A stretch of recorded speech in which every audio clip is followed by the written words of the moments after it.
Hello guys, welcome back to our channel How To Tutorials. In this video, I'm going to show how you can log into your Sprint account. So without further delays, let's get straight into the video. Firstly, you'll have to open a web browser on your PC. Now on the top search bar, type www.sprintsprint.com.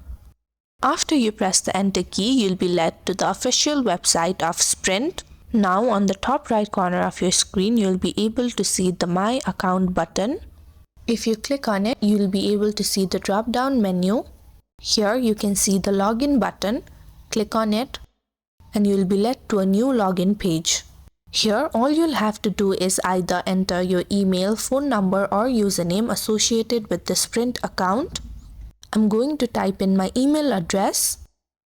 If you don't have an account, you can simply click on the sign up button, but if not, click on the next button and you'll be led to a new page where you'll have to enter your password, and after entering your password, you'll have to click on the login button and finally you'll be successfully logged in to your Sprint account. So if you found the video to be helpful, don't forget to like, share and subscribe to our channel.